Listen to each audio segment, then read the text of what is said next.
partículas, AICH, e do fluxo multifásico internacional do Conselho. Atuou como editor de jornal de fluidos, engenharia e jornal de medição de ciência e tecnologia, e é editor-chefe do jornal Nanopartículas, Pesquisas em Nanopartículas. Ele tem sido membro de conselhos de diversas pesquisas nas Américas, Europa e Ásia, incluindo o ST, Conselho do Conselho de Governança de Risco Internacionais em Genebra. Foi homenageado como ganhador do Prêmio Karl Duisberg, na Alemanha, Prêmio Burgert Professorship dos Países Baixos e da Universidade Cátedra de Investigação, prêmio nos Estados Unidos. Ele foi nomeado Engenheiro do Ano em 99 e novamente em 2004 pelo National nos Estados Unidos, Sociedade de Engenheiros Profissionais, o NSF. Em 2002, ele recebeu o Best of Small Tech Award, líder da Revolução Americana de Nanotecnologia. É um prêmio, né? A revista Forbes o reconheceu em 2003 como o primeiro entre os corretores de nanotecnologia do poder, e a Sociedade Americana, Científica Americana, nomeou dos 2004 os top 50 líderes da Comunidade Nacional de Ciência e Engenharia, através de iniciar e levar a bom termo a National Sociedades de Material do National Press Club em 2007, para a liderança NNI, e como indivíduo mais responsável para o apoio e os investimentos em nanotecnologia por parte do governo, indústria e universidades em todo o mundo. Então, eu gostaria de saudar o professor, não é? Um belíssimo currículo, né, professor? Quase que eu faço uma conferência aqui, junto com o seu currículo, né? E passar, então, imediatamente a palavra ao professor. Casa Branca, na Comissão de Tecnologia, em 11 de março de 99. Ele é um dos principais arquitetos da Iniciativa Nacional de Nanotecnologia e coordenou a preparação do Conselho Nacional de Ciência dos Estados Unidos e Tecnologia, relatórios do Conselho sobre Pesquisa em Nanotecnologia, direções, né, em Nanotecnologia, e o National Nanotechnology Initiative. Dr. Rocco é um membro correspondente da Academia Suíça de Ciências de Engenharia, Fellow da Sociedade Americana de Engenheiros Mecânicos, Fellow do Instituto de Física e um companheiro do Instituto Americano de Engenheiros Químicos. Ele foi cofundador e presidente do Fórum de Tecnologia de Partículas, AICH, e do Fluxo Multifásico Internacional do Conselho.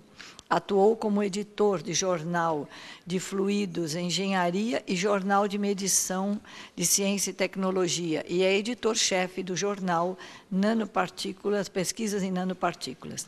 Ele tem sido membro de conselhos de diversas pesquisas nas Américas, Europa e Ásia, incluindo o ST, Conselho do Conselho de Governança de Risco Internacionais em Genebra.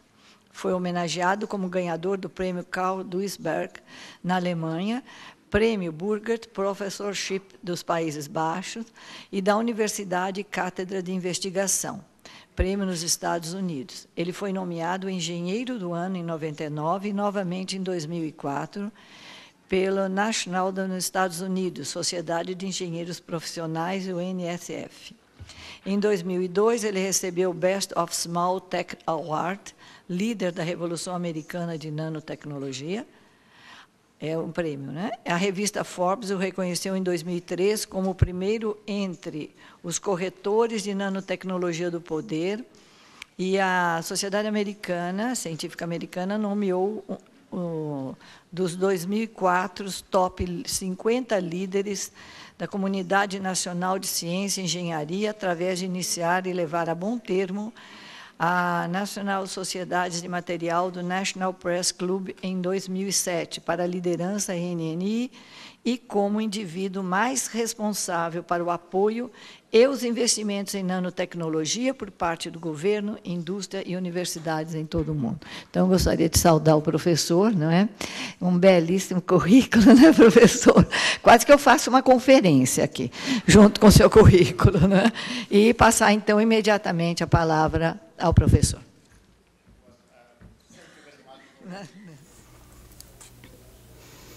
Obrigada pela introdução. Agora temos ainda um tempo para a nossa apresentação, após essa introdução. Me pediram para compartilhar o meu conhecimento a iniciativa de nanotecnologia nacional e o gerenciamento e discutir especialmente o que podemos aprender a partir dessa experiência. O que vocês podem achar interessante é que a NNI é a segundo maior programa em pesquisas na história dos Estados Unidos, depois do programa Apollo, em maneiras cumulativos. Outro aspecto que é importante ver, que é o único programa que foi justificado como ciência de negócios.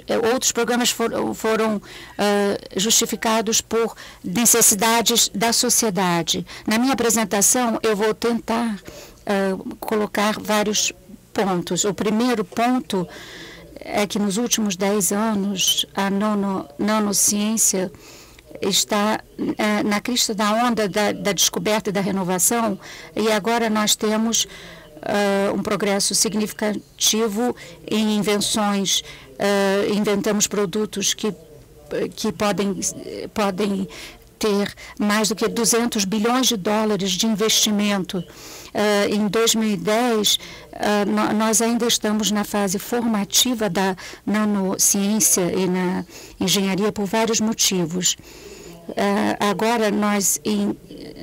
Agora nós começamos com medidas indiretas e temos apenas conhecimentos empíricos na manufatura. Os produtos são simples, em nanocamadas, dispersões de nanocamadas. Agora estamos entrando nos sistemas e o foco da pesquisa em 2010 está mudando para uma ciência mais baseada em sistemas com novos produtos, e eu penso que nos próximos 5 anos nós vamos ter mais elementos para trabalhar com sistemas e novos produtos também. O último ponto que eu gostaria de falar é que em 2020 a nanotecnologia vai ser uma tecnologia com uma ampla base na indústria, na medicina, e por causa da sua implicação da sociedade, nós vamos ter que institucionalizar a educação na pesquisa, a fabricação, e também ver as implicações na sociedade. Nesse momento, na maior parte dos países, nós estamos falando sobre programas de pesquisa atualmente, mas isso não vai ser suficiente no ano 2020. Até lá.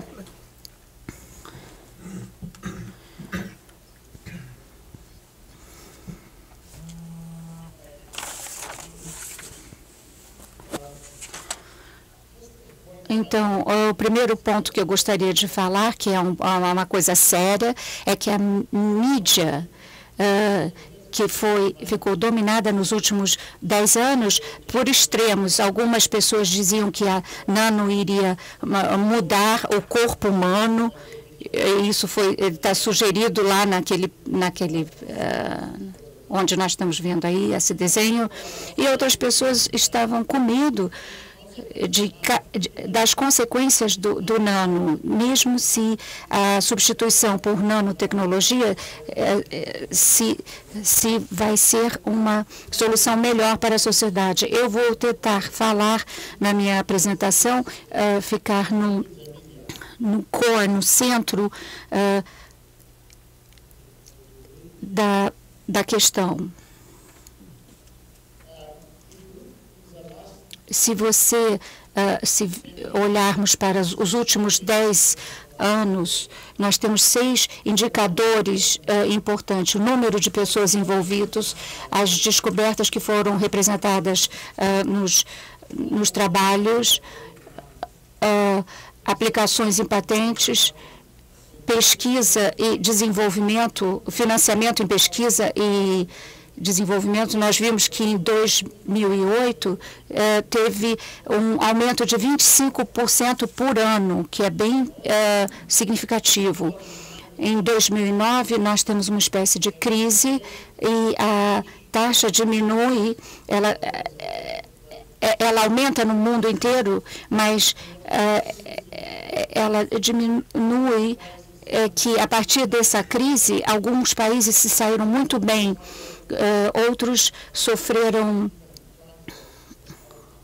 resultados de queda nos resultados. Então, nós temos um resultado desigual resultante dessa crise. Se olharmos no ano 2000, nós fizemos uma estimativa de que em 2015 nós teríamos 2 milhões de trabalhadores para 1 bilhão de produtos. Se continuarmos dessa maneira, com 25% de acréscimo por ano, como vimos nos últimos 9 anos, nós temos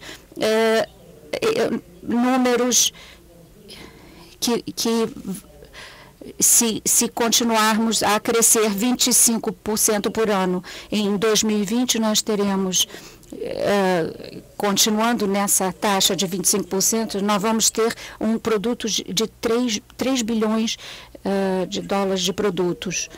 Então, nesse contexto, a nanotecnologia está se desenvolvendo no contexto de novas tecnologias de convergência. Nós estamos olhando agora, vamos ver 5 áreas. Vamos ver a tecnologia de informação que não era organizada num único programa de nanotecnologia, e a ciência cognitiva, que está mais para trás, um pouco atrasado, porque isso vai ser uma mega tendência, o aumento dessa tecnologia cognitiva. E nisso nós vamos ter uma abordagem sistêmica de toda a situação.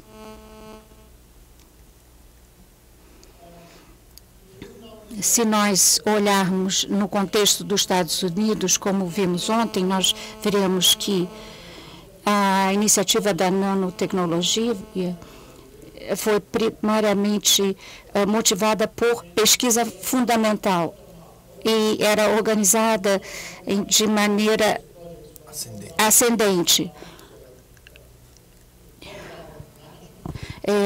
Ela é organizada por componentes, projetos que são justificados por seus próprios méritos, e eles são reunidos, montados para criar um sistema. Nós veremos que todos os outros programas eram mais centralizados e eram motivados por necessidades da sociedade, que poderia ser a concorrência, poderiam ser acordos internacionais, poderiam ser a necessidade da indústria.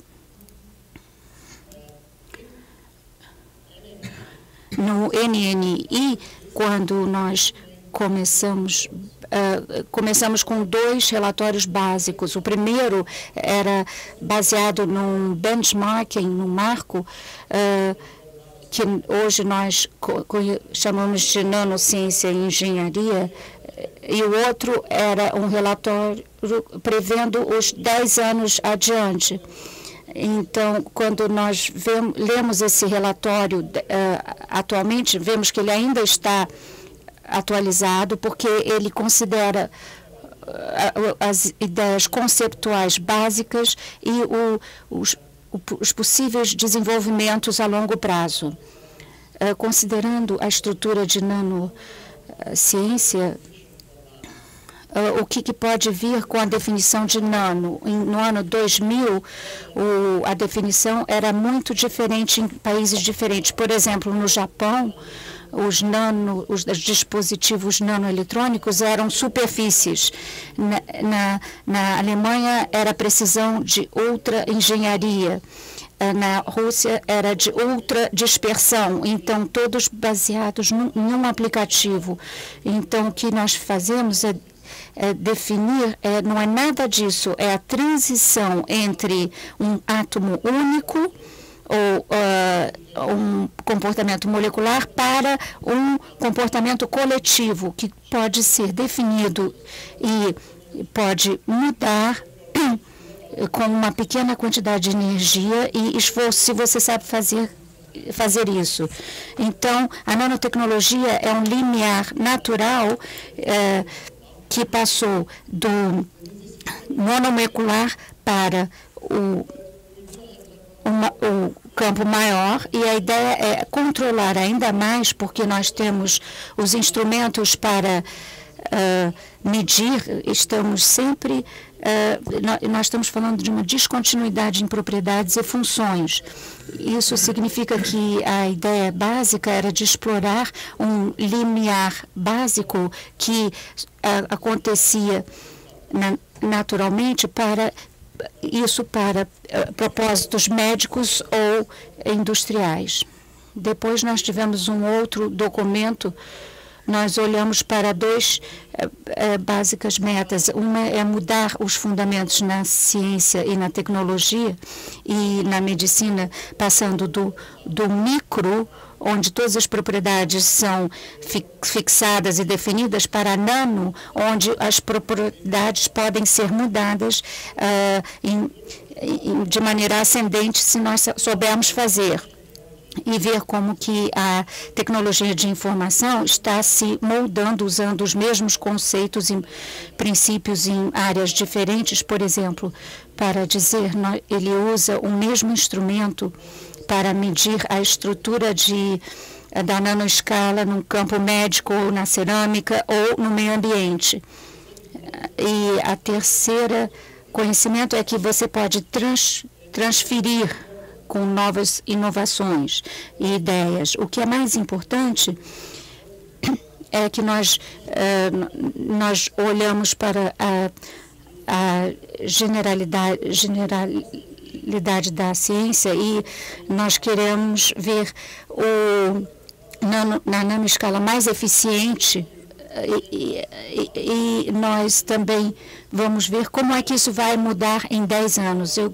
Eu gostaria de mencionar esse ano, após 10 anos, é que nós desenvolvemos nos últimos anos uma nova visão para os próximos 10 anos que virão. Quais são os processos agora de partir desses conceitos da implementação efetiva? Nós vamos desenvolver como um projeto de ciências uma dimensão diferente numa atividade nacional. Nós vamos desenvolver a longo prazo. Nós fizemos o benchmarking, vimos grandes desafios para os Estados Unidos, nós vimos as implicações e vimos também material para o público ser desenvolvido também nas escolas, como explicação através de prospectos. Nós vimos também no gerenciamento programas ascendentes com diferentes escalas de tempo para o gerenciamento. Essa visão de 10, 20 anos era um plano estratégico a cada 3 anos, cada ano um orçamento e cada mês uma decisão feita pela agência, pelas interagências, o grupo de interagências. Uma ideia de que tivemos a partir de uma visão de técnica é que nós precisamos de 10 anos para desenvolver um fundamento e para desenvolver processos baseados em ciências, para desenvolver o primeiro produto baseado nesse novo fenômeno. Esses 10 anos, que são 2000 a 2010, onde basicamente, como vocês sabem, nós estamos utilizando forças atômicas como microscopia eletrônica, porque milhões de eventos como moléculas, nós não sabemos nada sobre o fenômeno propriamente dito. Nós temos o resultado da integração, nós temos apenas uma correlação empírica com a fabricação. Por exemplo, quando nós falamos em aerossóis, se nós colocarmos uma coeficiente de 10.000 para a nucleação, nós não entendemos o que aconteceu, mas você desenvolve novos processos. Era um passo necessário para novos desenvolvimentos que passam por fases empíricas e certamente há um foco para criar nanocamadas e partículas e eventualmente entrar numa tabela periódica para ver cada elemento que ele pode fazer e descobrimos que se pode fazer nanos por 20 elementos, ou podemos obter outras propriedades por outros 30 elementos. Então, mas certas fases quando nós temos que ver, nós temos uma medida que tem que ser feita em Caltech, onde cada átomo é passado, eventualmente nós vemos o efeito coletivo. No nanosistema, nós temos que ir, ele é feito por pontos quânticos, mas não no sistema. Temos que ir numa base de simulação e o foco nos últimos 10 anos, era fazer uma infraestrutura com parcerias, forças de trabalho, e agora o foco é de ver quais são as novas disciplinas que criamos, por exemplo, para a biologia sintética, por exemplo, ou a engenharia neurológica, novas indústrias com sociedades, impacto da sociedade. Então, a nanotecnologia torna-se um projeto nanossocial, porque não é mais impulsionado pelo evento científico.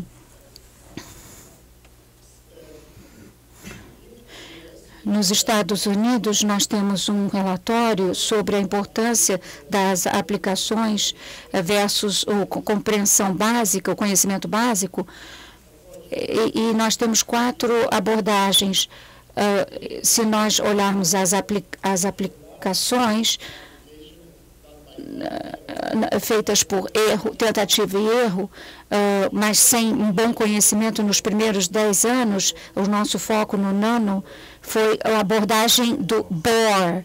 Nós procurávamos descobertas científicas, mas não tanto aplicativos. Mas agora, em 2010, nós passamos para abordagens baseadas na ciência. E eu acho que isso é mais requisitado, exigido pela sociedade. Vocês sabem que todos os países nos é exigido mostrar resultados e temos que ter os instrumentos para mostrar esses resultados. Com mais detalhes, nós olhamos num crescimento contínuo, na complexidade, na dinâmica, na interdisciplinaridade, na certeza no tempo, e nos disseram que em 2000 começamos a criar o primeiro, as primeiras nanoestruturas passivas que não mudaram suas propriedades e funções durante seu uso, como os pontos quânticos, e começamos a criar sistematicamente essas nanoestruturas passivas. Em 2005, essa foi uma estimativa feita em 2000. Em 2005, começaram a surgir nanoestruturas ativas. Elas começaram a ter um comportamento no seu uso, como a entrega de fármacos, entrega direcionada de fármacos, transistores. Em 2010, agora, nós nos passamos a criar produtos novos revolucionários dentro de um novo sistema desconhecido anteriormente. Então, por exemplo, nós usamos agora um material polimérico que usamos a nanotecnologia, que vai melhorar o seu desempenho em produtos já conhecidos. Em 2015, 2012, nós reduzimos o tamanho desses dispositivos a nível de macromolécula ou num componente de nanoescala, como componente de nanoescala. Para observar essa transição entre a primeira fase e a segunda fase, entre a estrutura passiva e ativa, nós criamos esses gráficos. Nós vimos que de 2000 a 2005 os trabalhos duplicaram. Em 2008 duplicaram novamente, mostrando a introdução numa escala maior nessa nanoestrutura mais complexa, como materiais de autocura, por exemplo. E se olharmos para o terceiro limiar,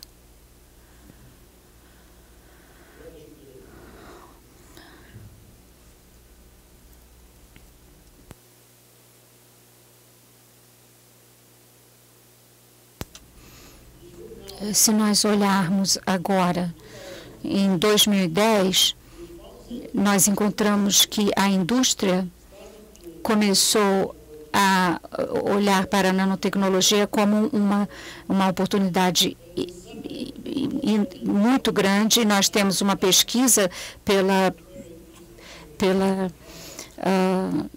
por 270 firmas, é que a metade delas, que em 2011 vai ter um produto ou algo no design que estará relacionado à nanociência.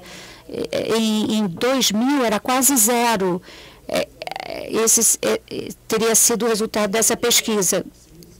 Então, nós temos uma mudança significativa nesse limiar do ano 2010. Muitas pessoas gostariam de perguntar para que isso serve para as gerações. Eu dou para a terceira e quarta gerações. Alguns exemplos seriam órgãos artificiais. Também estamos começando em níveis subcelulares, cria-se o tecido e os vasos sanguíneos. A biomontagem usando uso de vírus, por exemplo, sistemas sensoriais com mecanismos reativos, robóticas de nanoescala nas superfícies, simulação baseada em experimentos de design de engenharia de nanosistemas através de princípios básicos e novas moléculas projetadas e outros aspectos. Em 2010, nós vimos que temos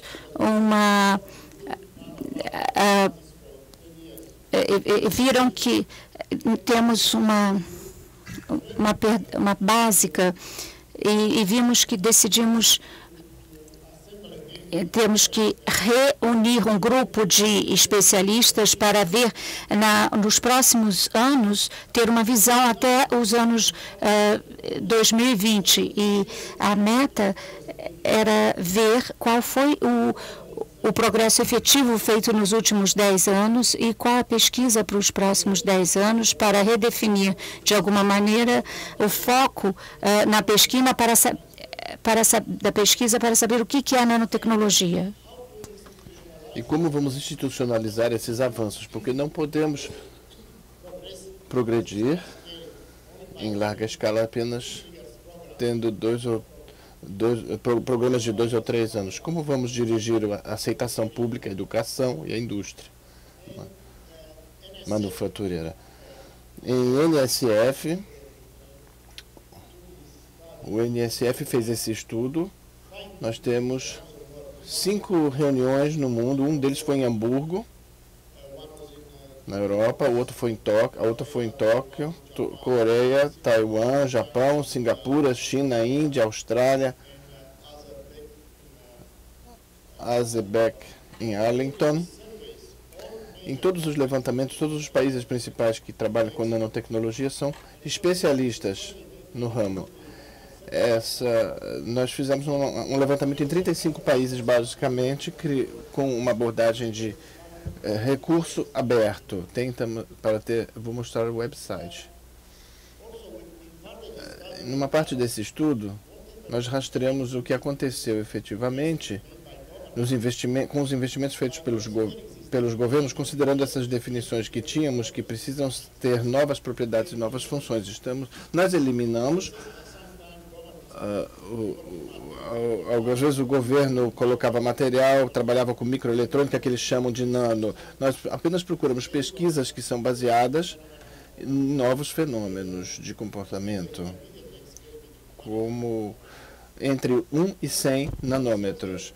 E esse estudo observa que depois de fazer isso aí em 97 e no ano 2000, feito pelo presidente Clinton, nós podemos ver que essa mudança desse investimento feito pelos países no passado. O que é mais interessante agora é que em 2006, quando mudamos para a próxima geração de nanopartículas, de nanoestruturas ativas e dispositivos, a taxa de investimento aumentou, não diminuiu. As pessoas esperavam que depois de 4 ou 5 anos isso iria flutuar. Isso aumentou para novos centros de domínio laterais, como agricultura e saúde, energia, porque novos países entraram nesse jogo. Isso aumentou muito depois de 2007 a 2008. Foi causado pela Rússia, pelo Irã, pela União Europeia, que tem um compromisso de 20%, e novos países que não estavam na primeira lista. Se formos ver agora em 2008, os dados, para 2009, os dados ainda não estão muito claros nos novos países. Temos as seguintes estatísticas. Descobrimos que nos Estados Unidos temos $5 per capita para o nano, e no Japão temos $7 per capita, e na Coreia 6. A China compra muito mais pesquisa com esse dinheiro. E a China tem o mesmo número de pesquisadores que os Estados Unidos no momento em nano. Estão no início de suas carreiras, mas seu trabalho não é muito tão bem citado, mas eles têm o mesmo número de papers que os Estados Unidos. Há 7 ou 8 anos atrás, a China tinha menos que 10% dos pesquisadores dos Estados Unidos. Esse é o rápido desenvolvimento desse nível do investimento. Outro fato interessante é que a indústria, inicialmente, em 2001, os governos gastavam mais do que 10 para 1 comparado com a indústria. Como a indústria investiu cada vez mais no desenvolvimento básico e na pesquisa pré-competitiva nesse campo, em 2007, ela ultrapassou todos esses investimentos do governo. Essa é uma tendência que explica que a indústria faz parte do jogo também agora. Se formos ver os Estados Unidos, é interessante ver que em 2000 diziam que o investimento na pesquisa em nanotecnologia aumentaria nos Estados Unidos em 20% a cada ano por 10 anos. Muita pouca gente acreditava nisso. Mas essa taxa cresceu mais que 20% a cada ano. Há um desenvolvimento sustentável. Estamos na metade do caminho a longo prazo ainda. Os Estados Unidos têm 1,8 bilhões de dólares, que são fundos pré-competitivos. Existe uma diferença com a Coreia ou com o Japão, onde pelo menos a metade desse dinheiro é aplicado a projetos. relacionados ao tema. No NSF, que começou inicialmente o projeto por 3, 4 anos, onde se desenvolveu esses conceitos e depois também um nível nacional, o foco está na pesquisa fundamental. Temos 5.000 projetos ativos em nano, infraestrutura estabilizada, temos 26 grandes centros e facilidades para os usuários, instalações para os usuários e 10.000 alunos por ano no treinamento e na educação. Saúde ambiental e segurança ambiental, gastamos 30 milhões por ano.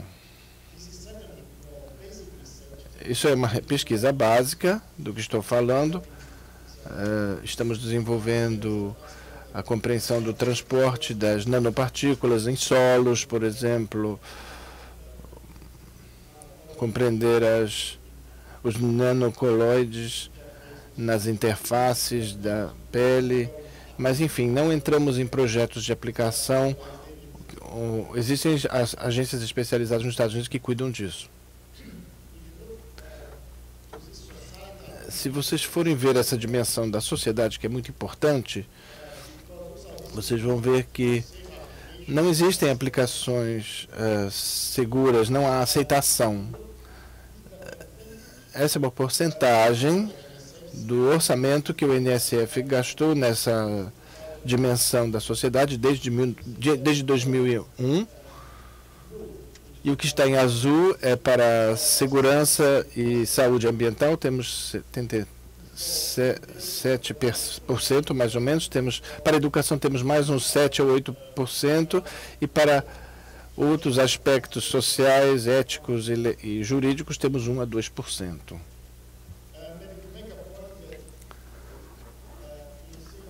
Quero dizer que aqui o EPA entrou e começou a investir. Em 2001 tínhamos 40 projetos, em 2001 50, 55, 60, foram aumentando e agora temos aproximadamente 100 projetos por ano. A EPA entrou no investimento em 2003 com um programa chamado STAR, e NEHS entrou em 2004 e DOE e FDA em 2005. São agências que estão orientadas a missões, estão muito ativas e têm um papel preponderante. Se formos ver o número de papers que já foram mencionados, precisamos conhecer também as citações e a qualidade desses papers. No entanto, segundo a quantidade de papers encontrados, podemos ver aqui que as azuis são dos Estados Unidos. Depois de 2005, os Estados Unidos estavam enfocados em grandes desafios. Em 2006, as recomendações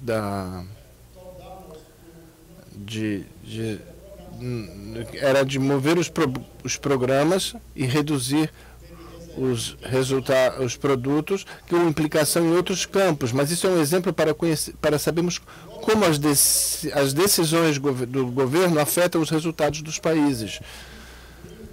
O que está em verde é a União Europeia, que continua a ter um grande resultado no que diz respeito a números de papers, mesmo em época de crise.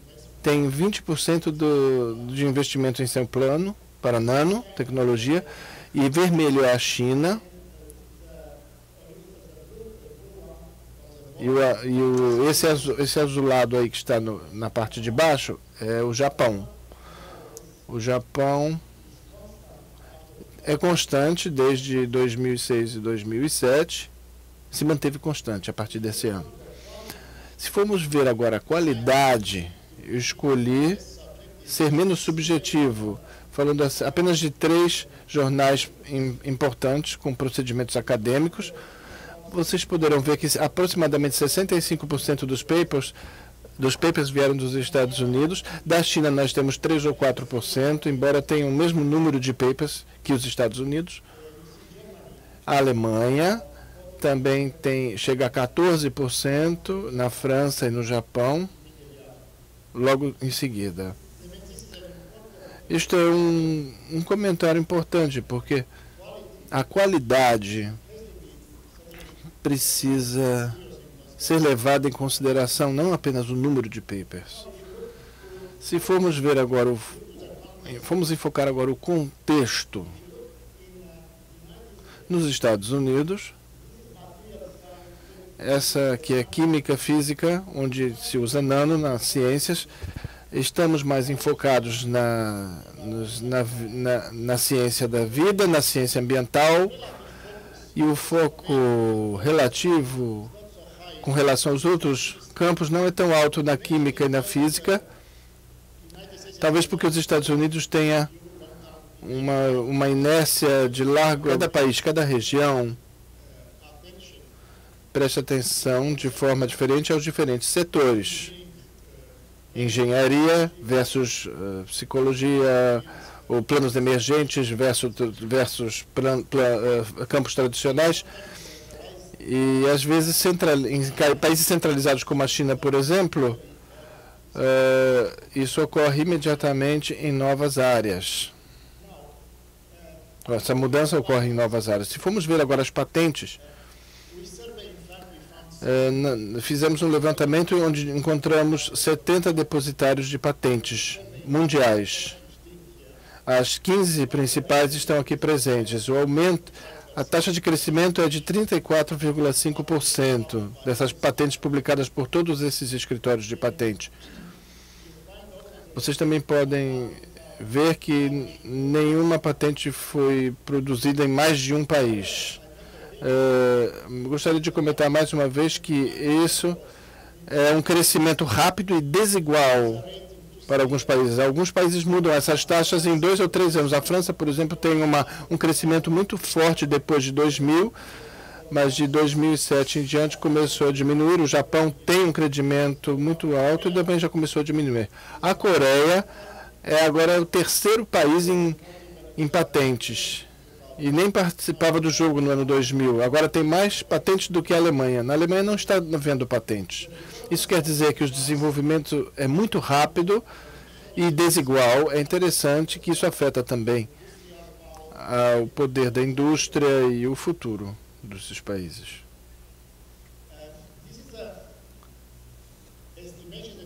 Estas são estimativas que fizemos. Nós publicamos em 2000 nano desenvolvido por 25% ao ano. Essa era uma previsão de $1 trilhão para 2015. Como fizemos isso? Observamos 10 áreas, as principais indústrias, e observamos a taxa de penetração nano na indústria. E qual é o panorama total da indústria. Aí é interessante porque essa curva, eu tenho aqui um resultado por pesquisa em 2009. A nossa curva é de 250 bilhões. E eu acho que é uma coincidência, porque está muito próximo, porque podemos ver que depois de 10 anos, uma estimativa num campo muito dinâmico continua persistindo. É interessante que os Estados Unidos tinham 40% dessa curva o tempo todo depois de 2009, mas começou a cair a partir de 2009. Chegando a 10%, podia ter chegado a $100 bilhões. Isso quer dizer que depois da crise, os Estados Unidos perderam 10% de cada um dessas características baseado na evolução anterior.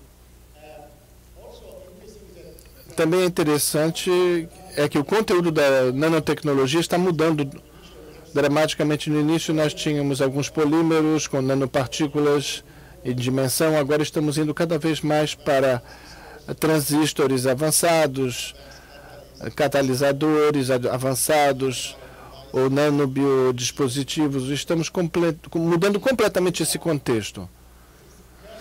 Essa curva aqui foi testada pela Deutsche Bank, pela Mitsubishi Research Institute, o Lux Research. É interessante que depois de 8 ou 9 anos, ainda está válido. Nos Estados Unidos, criamos, além da pesquisa, uma certa infraestrutura. Aproximadamente 100 dos centros principais, 80 são fundados pelo NNI e os outros 20 são fundados por parcerias indiretas.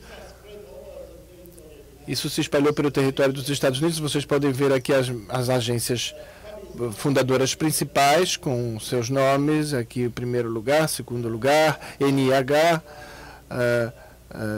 Temos a NASA, DoD, as próximas. Também temos instalações para os usuários que são muito detalhadas. No próximo slide vocês vão poder observar, no entanto, que não se encontra muitos centros aqui na parte central do país. A base industrial não é uniforme nos Estados Unidos. O maior foco está concentrado no Nordeste, um pouco na região de Chicago e, obviamente, na Califórnia. Se formos observar as instalações dos usuários, as principais instalações de infraestrutura, temos uma rede de estrutura de nanotecnologia, nós temos 14 nós e aproximadamente 6.400 usuários. Depois temos também algumas que têm 150 usuários por ano. Metade deles vem do exterior. A comunidade é formada por 40 mil pessoas no mundo. Esse é o motivo pelo qual eu digo isso, é que existe uma fonte aberta, um recurso aberto para códigos, para acessos, para um software muito bom e hardware também muito bom, que permite que cada um use, tenha acesso às informações, mesmo que esteja na Austrália ou esteja bem distante dos Estados Unidos. Isso é uma forma de se ver o futuro nesse campo para desenvolver esses recursos abertos, são centros de recursos abertos. E depois nós temos também os laboratórios de nanocenters da DOE, o NIST para instrumentos e normatização e o NIH, que criou também uma instalação para o câncer e 4 redes para pesquisa. NIH se tornou um grande jogador, um dos mais importantes depois do ano 2005. No que diz respeito às redes de educação, aqui vemos as atividades principais. Temos centros de aprendizado e ensino para educação formal, principalmente na Northwestern. Temos também o Centro de Educação e Ciências Informais, em amarelo. A base é em Boston. Temos o Museu de Ciência, onde vemos essas estrelas amarelas aqui nos Estados Unidos. Existem 300 outras que produzem novos materiais e aproximadamente 10 que contribuem com essas e 300 para distribuição. Nós temos uma rede que é relativamente jovem, tem 1 ou 2 anos, para educação tecnológica, são colégios comunitários, de graduação, pós-graduação, eles têm todo o material na web, estão criando centros regionais e eles também têm um Nano Hub. Temos a Nano Hub que trabalha com a universidade, tem muito material educativo para uso livre a longa distância.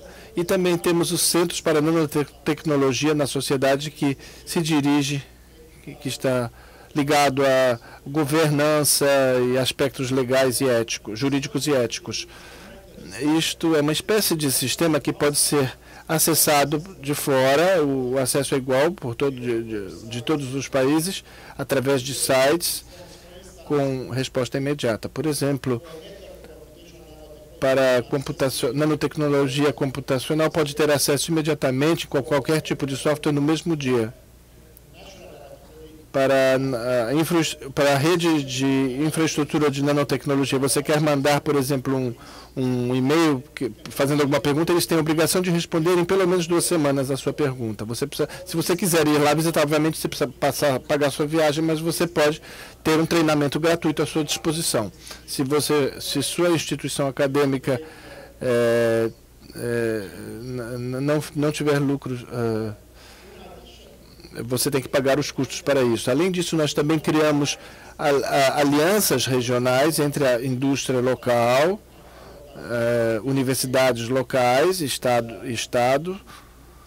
e do Estado também, e o governo federal. Aqui nós temos 34 alianças com as quais mantemos contato, e basicamente algumas são especializadas em aeronáutica, outras no campo médico, outras em eletrônica. Cada área é uma área forte. Essas são as empresas. Eu acho que essa linha aqui foi um acidente, ela não significa nada. Basicamente, nos Estados Unidos, se formos rastrear empresas que têm produtos, patentes ou papers, nós encontramos 5.440 empresas nos últimos anos. A metade delas tem produtos, os outros têm apenas papers sobre patentes, estão trabalhando nesse campo. Aqui vemos que o foco está principalmente nessas 2 áreas, Nordeste e Califórnia.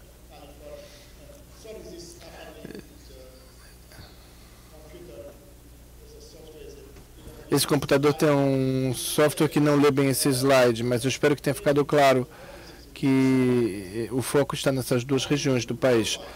Se formos ver no mundo,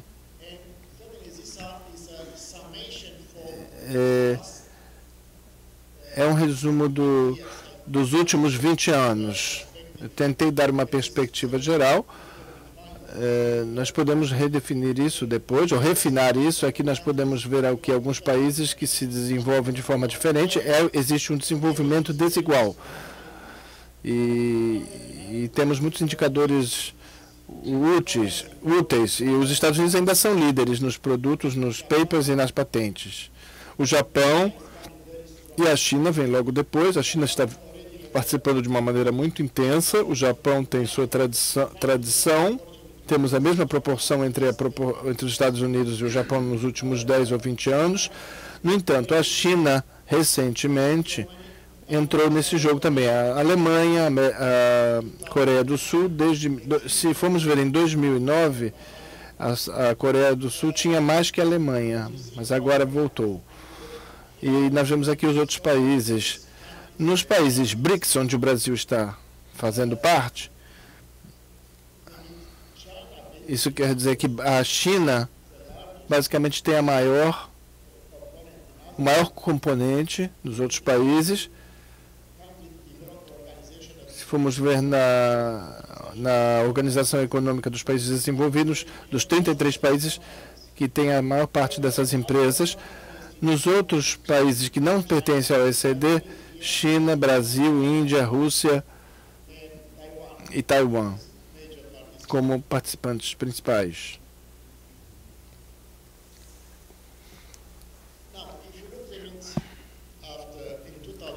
Em 2010, quais eram os produtos principais que estão disponíveis na nanotecnologia? Isso é importante porque se formos para sites diferentes, vamos encontrar produtos diferentes. Se formos aos Estados Unidos, tem um site muito bom, Woodrow Wilson,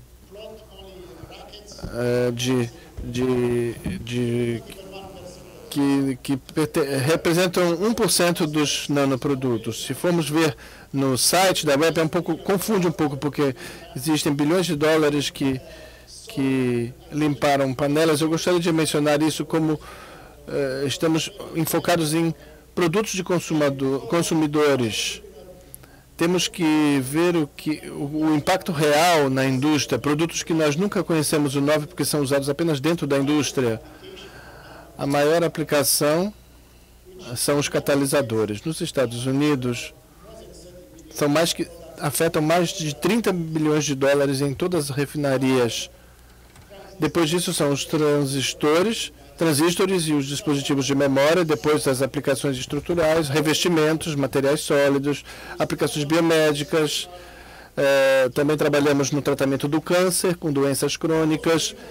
O que é novidade é o armazenamento da energia através de baterias, a conversão e o uso. Isso começou há 2 ou 3 anos, de forma mais intensiva.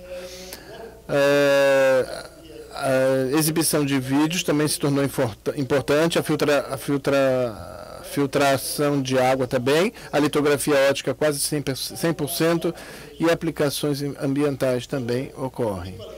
As pessoas já se preocupam com muitas coisas,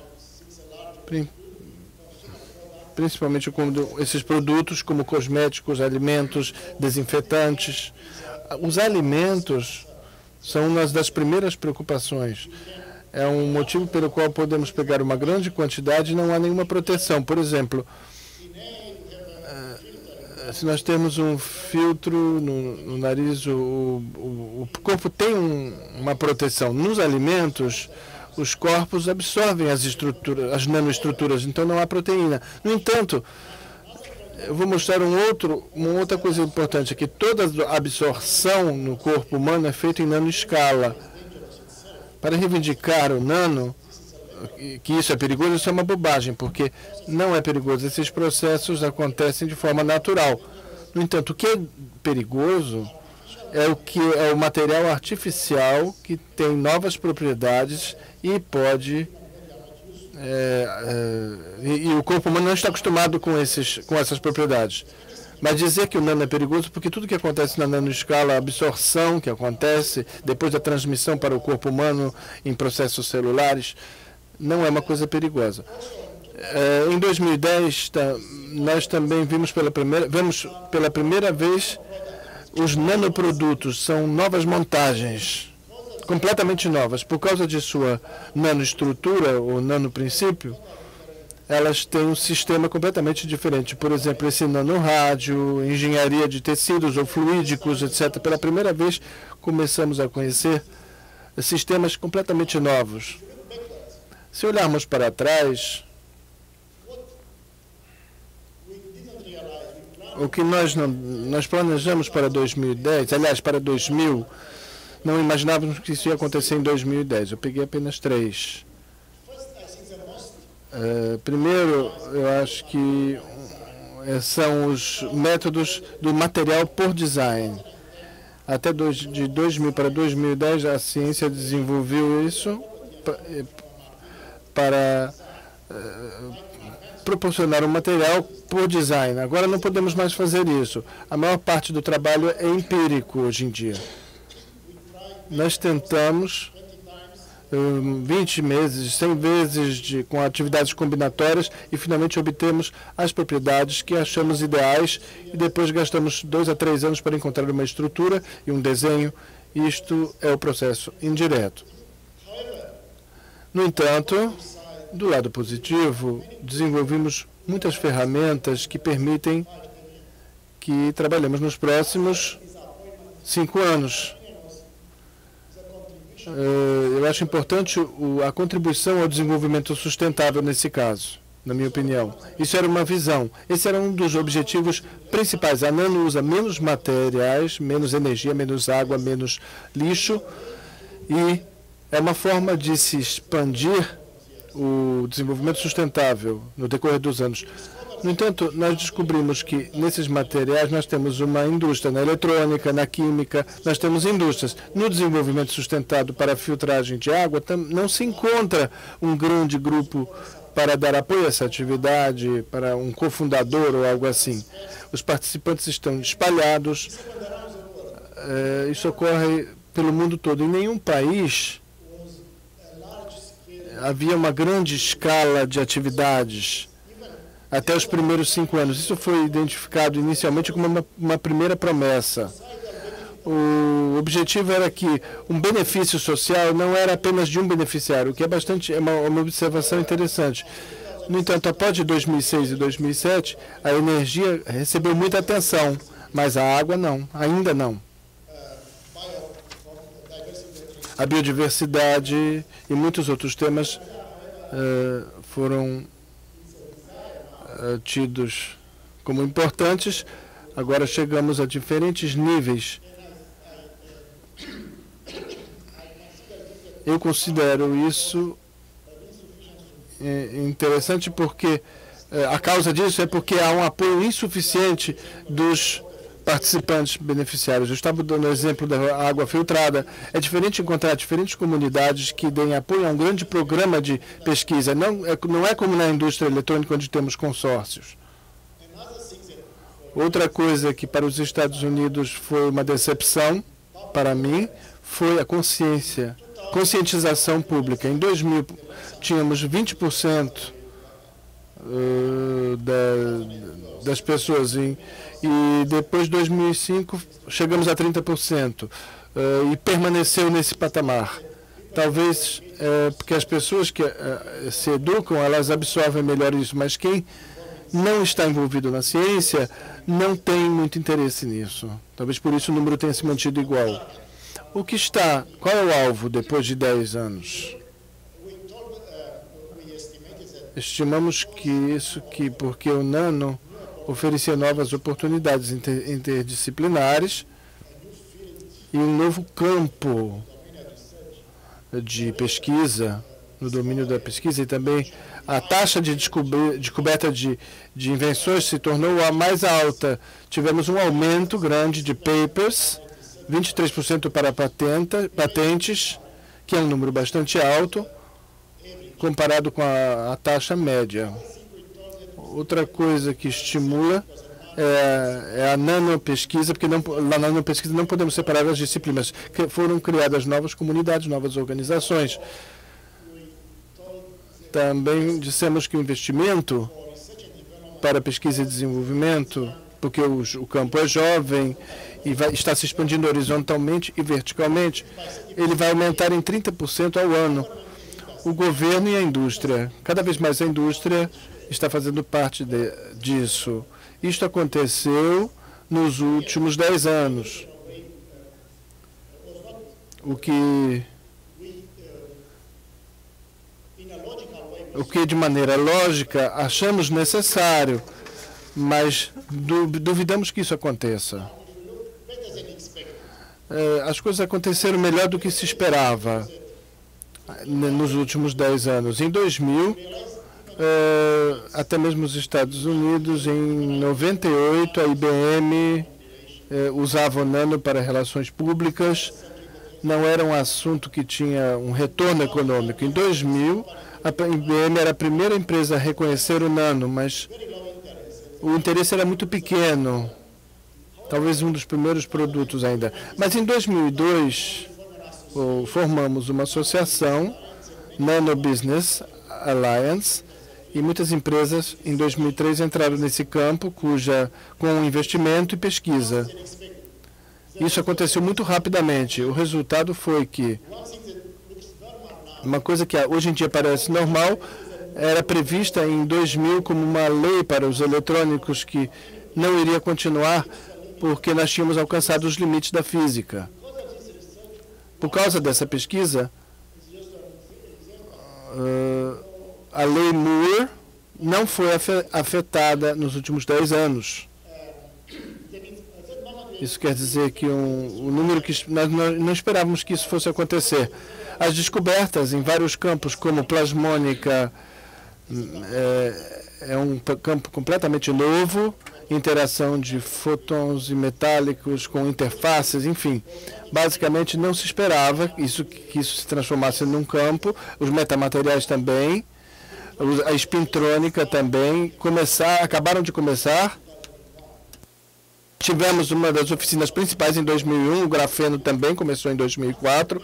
A detecção e o tratamento do câncer, também planejamos isso, mas vimos que em 2020 teremos talvez a primeira detecção de câncer aprovada e medida pelo FDA.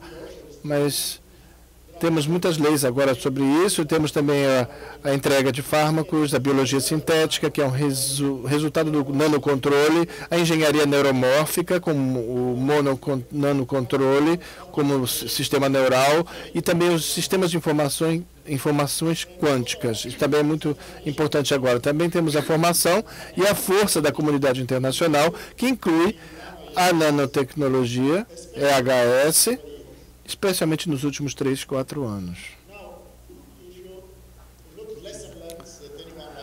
As lições que aprendemos, após 10 anos, vou falar basicamente de 3 delas. Em primeiro lugar, notamos que quando não temos uma visão, uma direção conceitual, os resultados não são tão positivos quanto se espera. Nós precisamos ainda desenvolver a teoria, as medições diretas e programas de enfoque e simulações para manter a taxa de descoberta e para ter os resultados desejados para a aplicação. Eu estou mencionando isso porque muita gente acha que quando construímos nanopartículas ou trabalhos empíricos, o trabalho está feito. Isso quer dizer que essa conclusão aqui é muito importante. Além da nanoestrutura e os polímeros e a cerâmica, outros campos da indústria clássica podem fornecer oportunidades excelentes, como têxteis, madeira, papel, agricultura, plástico, alimentos. E os consórcios com essas indústrias, junto com verbas públicas, são a melhor maneira de lidar com esses tópicos genéricos. Nós também precisamos aumentar a participação pública dos multiparticipantes. Essa é uma questão principal para ter uma aceitação pública, verbas e incluindo a aceitação do ponto de vista dos nano e HS. Gostaria também de comentar que se vocês têm medo da nanotecnologia, 70% a 80% talvez tenham medo, não saibam responder. Eu perguntei às pessoas sobre essas 20 tecnologias principais, da indústria automobilística até o tabaco, tratamento de câncer, nanotecnologia, biotecnologia. Como é perigoso? Nós encontramos a nanotecnologia mais ou menos no meio disso tudo. Não é muito sutil. Às vezes, por causa da tensão ao nano, as pessoas tentam colocar o perigo numa única questão, mas precisamos tomar muito cuidado com as nuances. Estamos em 2010, como eu disse antes, ainda estamos na fase formativa.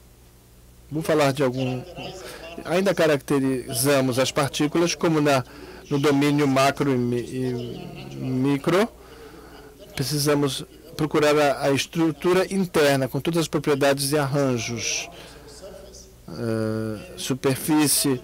Isso começou a ser feito, mas é interessante é que depois de 10 anos ainda estamos tão atrasados nesse elemento. As medições e as simulações devem ser feitas também, que tem uma relevância biológica e na engenharia, junto com uma precisão atômica e com reações químicas. Também temos processos na indústria, empíricos, síntese por experiências e erros. Por causa da falta de conhecimento, usamos apenas um componente químico para criar nano, para chegarmos a um estado firme. Esta é uma grande oportunidade, porque isso leva à manufatura e à produção. Nos produtos, a maior parte dos produtos que incluem os transistores, os catalisadores, nós usamos nanocamadas ou dispersão de partículas que são muito simples, são nanoestruturas muito simples. Isso mostra que ainda estamos no começo, basicamente. Não estamos numa fase avançada. E também temos o conhecimento para a governança de risco. Isso também está no começo. Por essa razão, nós fizemos esses estudos que mencionei antes, e você encontra todos os resultados nesse endereço da rede, e nós vamos ver quais são os resultados e as expectativas para os próximos 10 anos. Essas 450 páginas que vocês encontram nesse endereço, que eles viram que a simulação, que vai ser quase 1000 vezes mais rápida, que vai aumentar o tamanho do aglomerado. Isso vai ser muito importante no design. As medidas diretas, que vai aumentar as fonte de luz em 6.000 vezes para investigar com um tempo menor de resolução. E nós temos um deslocamento das nanoestruturas de passiva para ativa. Nós temos sistemas que passam por autorreparação em nanosistemas. Nós temos plataformas que são criadas. Nós vamos ter também o nano EHS. Nós vamos personalizar mais a nanomedicina. A energia não é mais econômica. Uma lista nos Estados Unidos, em 2015, nós queremos ter novos resultados baseados no que aconteceu nos últimos 3 anos. Vamos ter a aplicação econômica da energia solar, vamos ter mais integração em informações de biologia, conhecimento e informática. Nós vamos ter uma integração na educação, preparando antes os trabalhadores na nanotecnologia. Alguns exemplos, por exemplo, nós temos uma necessidade para descobrir fenômenos básicos. Nós temos aqui um exemplo que forças que interagem na nanoescala, que, por exemplo, nesse exemplo, eles promovem uma repulsão no nanosistema. É como se fosse uma lubrificação na nanoforça, e como é que isso pode ser evitado. Esse é um tipo de modelo que o que aconteceu nos últimos anos. E também nós vemos aqui o aumento do poder dos computadores. Nos últimos 10 anos, nós tivemos, a cada ano, podemos simular 10.000 átomos a mais. Os primeiros dispositivos, nós vimos aqui, isso não funciona, mas é um gráfico de superfície. Nós vemos o tempo na superfície que ele se vê cada átomo nessa estrutura em dinâmica. Se nós olharmos para as medidas diretas utilizando o raio-x e outras fontes, nós vamos ver que o poder da penetração aumenta significativamente. E o raio-x vai aumentar em 6,6 em ordem de magnitude, que é muito mais rápida. Nós vemos cada vez mais um exemplo de sistemas de criar plataformas. Por exemplo, nós temos aqui transformar energia mecânica em energia elétrica em nanoescala e para ser utilizada em sistemas diferentes, como laptops e dispositivos médicos, mas cada vez mais mirando os sistemas de autoenergia. Nós temos também plataformas baseadas em produtos nos Estados Unidos. No ano passado, nós criamos rolos, fitas que podem ser usadas em satélites, aviões. Muitos não são econômicos porque não foram feitos em larga escala. Isso significa que, criando essas plataformas, você avança rapidamente em desenvolvendo benefícios a partir de indústrias diferentes.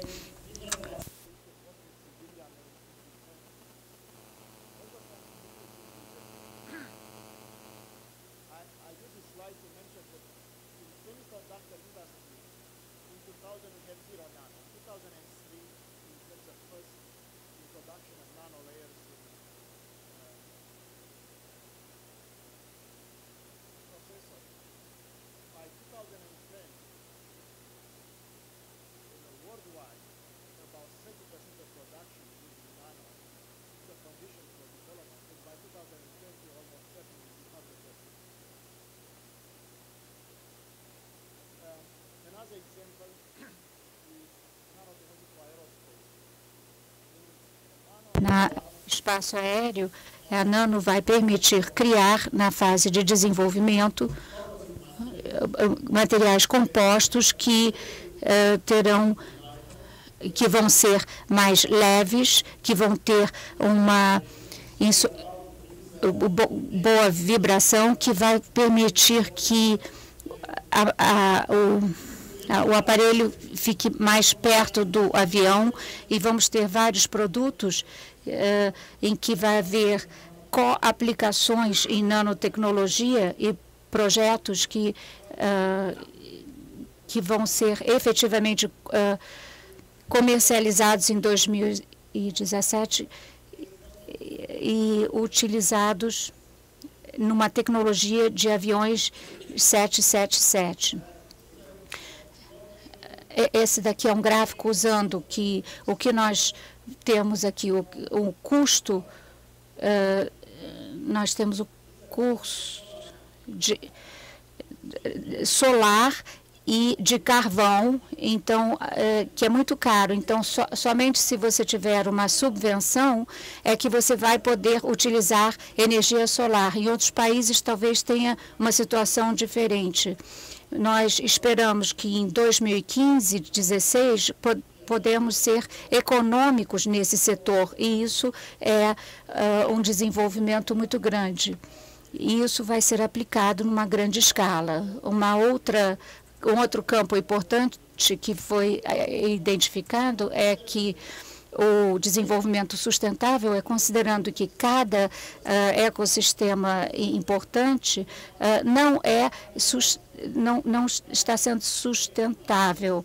Nós não encontramos uma biodiversidade que não encontre agora um momento crítico. Então, uma das alternativas, em outros casos, você tem uma solução de um campo e leva para um outro campo. Aqui nós podemos criar, por exemplo, energia a partir do milho e aplicar numa outra área. Mas na nanotecnologia, por exemplo, um exemplo nos Estados Unidos, agora a partir da água, de todos os produtos, 70% da solução está vindo a partir da nanotecnologia. Também nós temos que nos ir mais para abordagens mais previsíveis. Um centro que foi criado 3 anos atrás no UCLA, onde é parte desse relatório que nós falamos para o ano 2020, é uma abordagem que tenta identificar os elementos mais críticos e os caminhos mais importantes para prever a toxicidade. E mais importante ainda é esse campo isolado, que nós vemos que o nano é como se fosse um centro de tecnologias convergentes. A ciência de informação não é possível sem a nano. A complexidade eco-bio, engenharia neuromórfica, sistemas cyberfísicos, sistemas biológicos e sintéticos. Então, nos últimos 10 anos foram criados esses setores que são muito promissores. Eu me lembro que quando em 2001 nós tivemos um relatório sobre tecnologias convergentes que iam ser sensores de mente para mente. E isso falou-se que isso nós sabemos que em 2010 já temos isso. Você pode colocar algo na sua cabeça e se comunicar. Isso é parcialmente devido à nanotecnologia. Então, nós temos dispositivos para a comunicação. A nano está permitindo novas maneiras de fazer coisas e mudando não apenas a mudança da vida, mas também uma aceitação da tecnologia no futuro. Se você olhar para as governanças, nós veremos na nano como uma maneira sistemática em 2000, em que o tempo estava diluído, porque você tinha vários atores, um ambiente político, mas nós vimos que temos que ter uma mensagem responsável, transformativa e inclusiva, porque temos que focar em ferramentas, infraestrutura, educação e explorar os multissetores para serem desenvolvidos. E quando falamos sobre a parte da resposta, é como investir esse dinheiro. Quando falamos sobre toxicidade, que não é a questão mais importante. A primeira condição é que nós investimos. Onde investir o dinheiro? Em cosméticos, em água ou energia? Essa é uma questão fundamental, porque nós temos que ver não apenas no risco, mas temos que incluir disciplinas diferentes, economia internacional, temos que ver diferentes acionistas e participantes.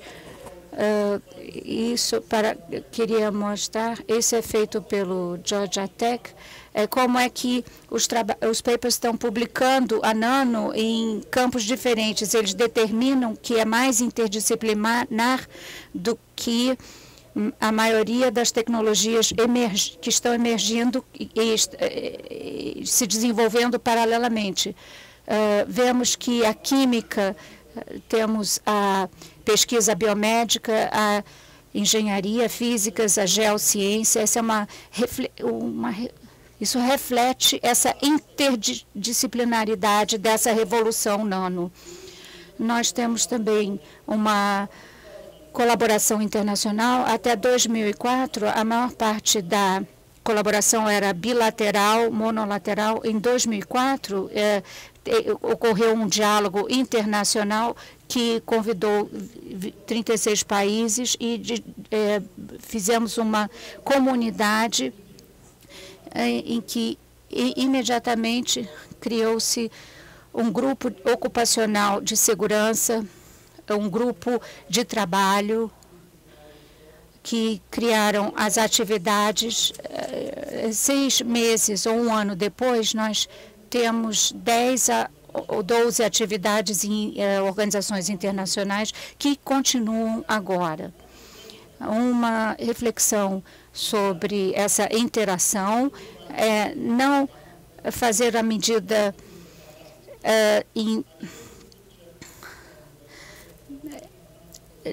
nós vimos que esses são os usuários. Qual é a melhor maneira de comunicar, fazer uma comunicação entre a comunidade através de um paper, de uma decisão ou de uma colaboração instantânea? Cada luz fala sobre os usuários em diferentes partes do mundo que estão todos conectados simultaneamente. Vários deles trabalham no mesmo projeto.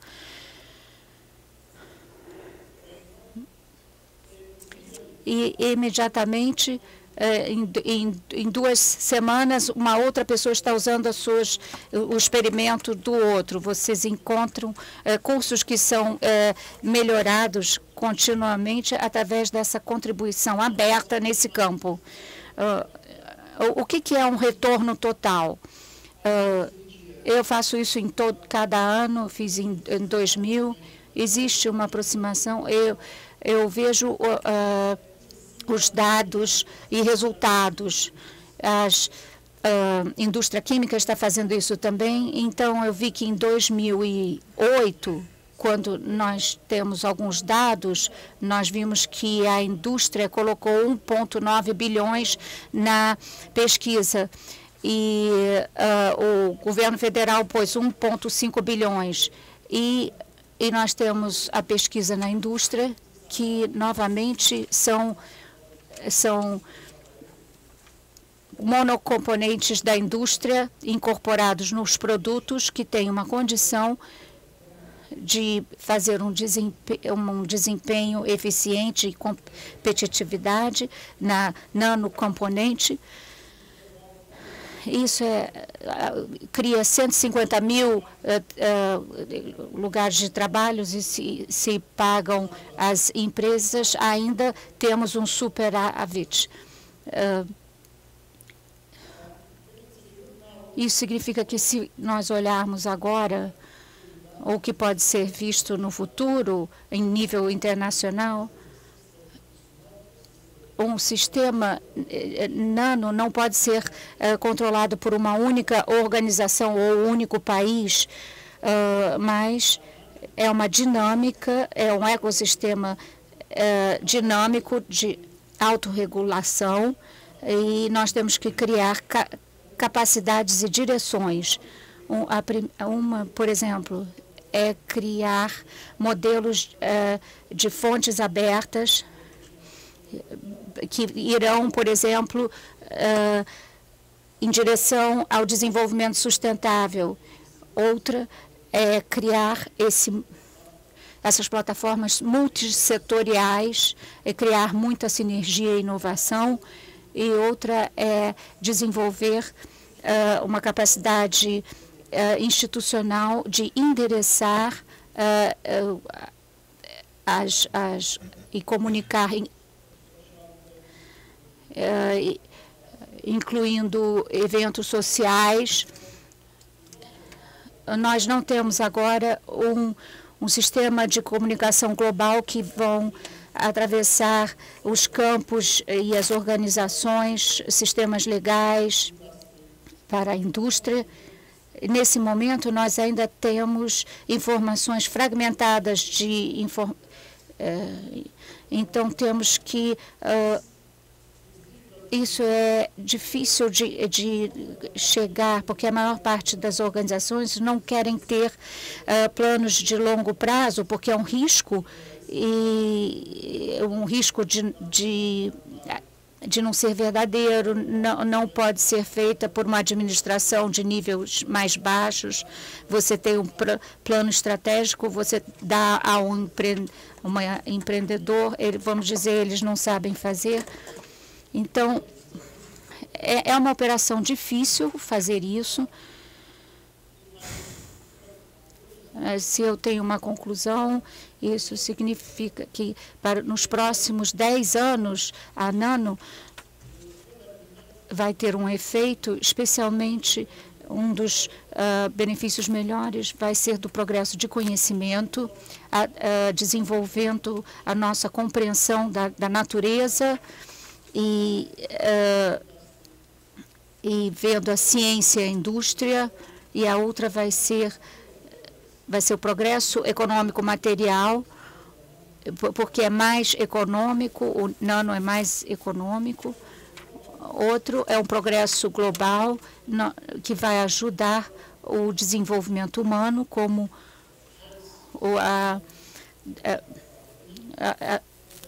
uma colaboração sustentável de saúde, e mais ainda nós vemos para ter melhor acesso à saúde pública, à qualidade de vida e qualidade em geral. Isso caminha com a humanidade. Eu vou tentar mostrar como o campo tecnológico pode endereçar esse desenvolvimento, as metas de desenvolvimento da humanidade. Eu gostaria de dizer que a nanotecnologia, agora em 2010, teve um grande mudança, passou de empírico para ciência, de componentes para sistemas, de tamanho, de descoberta de tamanho para materiais aplicados em eletrônica, em químicos, substâncias químicas, está expandindo em outros campos rapidamente, como agricultura, alimentos, energia, filtração de água. E isso aconteceu num nível global, num passo rápido. Então, é mais importante ter uma governança internacional, uma abordagem desse tipo, para ter certeza de que os resultados básicos no desenvolvimento humano e eu gostaria de reconhecer que o Brasil fez um progresso significativo nos últimos anos. Eu queria parabenizar nessa conferência que mostra isso, e a preocupação com o futuro, e, ao mesmo tempo, eu gostaria de reconhecer o potencial do Brasil, que é muito, talvez, maior, especialmente nessa ciência combinada com o impacto tecnológico econômico, incluindo participação internacional no desenvolvimento da nanotecnologia. Muito obrigada pela atenção.